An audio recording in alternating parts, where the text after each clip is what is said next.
Rolling motion का ये बहुत बढ़िया क्वेश्चन है, एनसीईआरटी में है और नीट में आया हुआ है।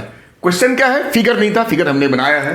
क्वेश्चन क्या है, कहता है कि एक डिस्क है, मतलब एक व्हील है, जिसका मास आपको दे रखा है 100 kg, रेडियस 2 मीटर, और इसकी जो velocity of centre of mass, यानी अभी जो ये मूव कर रहा है ये 20 सेंटीमीटर पर सेकेंड से, ध्यान रखना।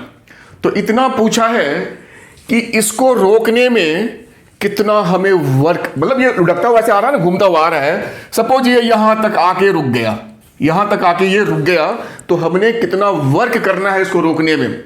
अब देखो शुरू में कंफ्यूजन क्या होता है, यार वर्क करना है, फोर्स इनटू डिस्प्लेसमेंट, कुछ इस टाइप का हमारे दिमाग में आता है कि ये डिस्प्लेसमेंट निकाल लेंगे, फिर कहीं से फोर्स निकाल लेंगे और कर लेंगे। कहा इतना नहीं सोचना है, बड़ा ही सिंपल है, वो है आपका एनर्जी कंजर्वेशन।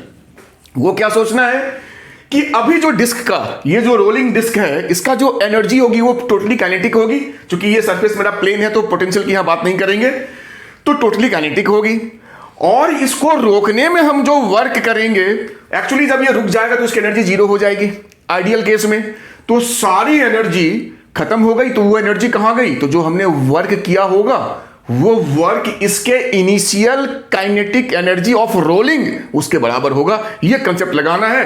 तो सीधा अब काम की बात करते हैं। काइनेटिक एनर्जी होता है रोलिंग का हाफ mv², नहीं, काइनेटिक एनर्जी हमेशा हमारे दिमाग में ये आता है कि रोलिंग का जो होता है उसमें यहां पे 1+k² ऐड होगा, क्योंकि रोलिंग में रोटेशन भी होता है और ट्रांसलेशन भी होता है, तो दोनों काइनेटिक एनर्जी का ये सम है। खैर इतना कर लिया। अभी k क्या है, रेडियस ऑफ जाइरेशन। अब इसको समझो। कहा जो मोमेंट ऑफ इनर्शिया किसी भी बॉडी का होता है, जनरल केस वो mk² होता है सारे बॉडी के लिए, हर केस में। अब इसकी बात करें, ये सॉलिड डिस्क है तो इसका होता है mr²/2। अब देखो यहां भी m, यहां भी m, तो बाकी जो बचा यहां पे वो k² के बराबर होगा।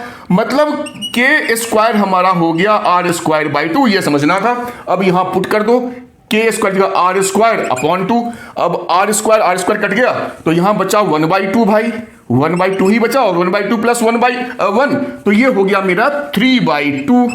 अब इसको सॉल्व करते हैं। देखो 1/2 मास है 100, वेलोसिटी का स्क्वायर 20 सेंटीमीटर है, तो ये 0.04 हो जाएगा, और 3/2, 2 कट हो गया, ये पॉइंट हटा जाए, 2 चला गया, और ये मेरा 4 चला गया, तो सीधा 3 एनर्जी है, और यही मेरा किस में चला गया, यही मेरा वर्क डन के बराबर होगा, मैंने बताया था ना। तो 3 जूल्स, ये आपका आंसर।